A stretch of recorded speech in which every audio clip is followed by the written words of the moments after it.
আমি আপনাদের মাঝে আসছি আপনাদের দোয়া চাইতে, ভোট প্রার্থনা করতে, আরেকটি কাজেও আসছি। আমি চাইছি আপনারা আমার জন্য পাড়ায় পাড়ায়, বাড়ি বাড়ি, মহল্লায় মহল্লায় আমার জন্য ভোট প্রার্থনা করবেন। আমার সামনে এক ঝাঁক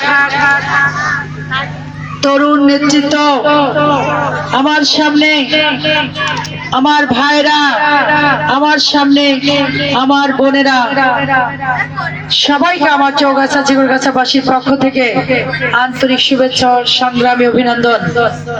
সবাই ভালো আছেন? আলহামদুলিল্লাহ।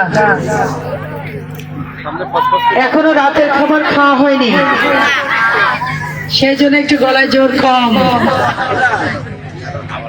আমরা তো বক্তব্য দিতে দিতে গলা ভেঙে গেছে, আপনাদের তো দিতে হয় না, তাহলে গলায় জোর নাই কেন? আমাদের মার্কা কি আছে? এখন ঠিক আছে।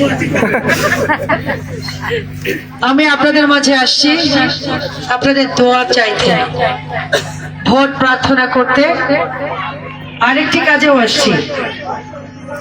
আমি চাইছি আপনারা আমার জন্য পাড়ায় পাড়ায়, বাড়ি বাড়ি, মহল্লায় মহল্লায় আমার জন্য ভোট প্রার্থনা করবেন।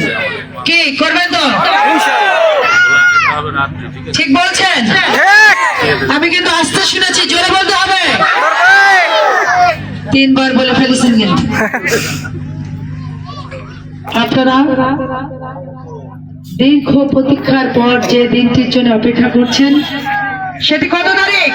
12 তারিখ।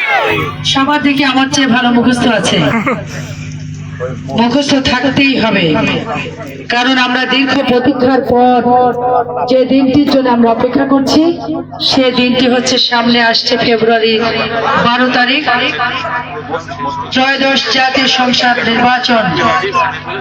এই নির্বাচনে সারাদিন কিসে ভোট দেবো? আরো জোরে, জোর হলো না। আমি ওই দিকে সারিতে যারা আছেন তাদের কিন্তু কোনো শব্দ পাচ্ছি না। কি প্রতীক কি আছে? আপনারা বলেন, প্রতীক কি আছে? এখন ঠিক আছে, শুনে ভালো লাগলো। আপনারা জানেন আমার স্বামী শহীদ রাজবুল ইসলাম, যিনি আপনাদের নেতা ছিলেন, ঝিকরগাছা উপজেলা বিএনপির সভাপতি ছিলেন, জেলা বিএনপির অর্থ বিষয়ক সম্পাদক ছিলেন। তিনি মা বোনদের, ভাইদের, এলাকার উন্নয়নের জন্য উনি দলের পক্ষে অগ্রণী ভূমিকা রাখবার কারণে ঈর্ষান্বিত হয়ে তাকে হত্যা হতে হয়েছে। 2011 সালে 14 ডিসেম্বর উনি গুম খুন হন। তারপর থেকে আমি দীর্ঘ 15টা বছর আপনাদের মাঝে আমি আমার জীবনের সর্বোচ্চটুকু দিয়ে আমি সেবা দিয়ে যাচ্ছি, জীবনের সর্বোচ্চটুকু দিয়ে আমি সেবা দিয়েছি। হয়তো ব্যক্তিগত সুবিধা কাউকে দিতে পারিনি। আমার ঝিকরগাছা উপজেলা বিএনপি, ঝিকরগাছা উপজেলাবাসী আমাকে 2014 সালে উপজেলা চেয়ারম্যান নির্বাচিত করেছিলেন। আমরা গ্রামের একটি ভাষায় বলি, শেষ ভালো যার সব ভালো তার। কি ঠিক না? তাহলে শেষটা হচ্ছে 12 তারিখ।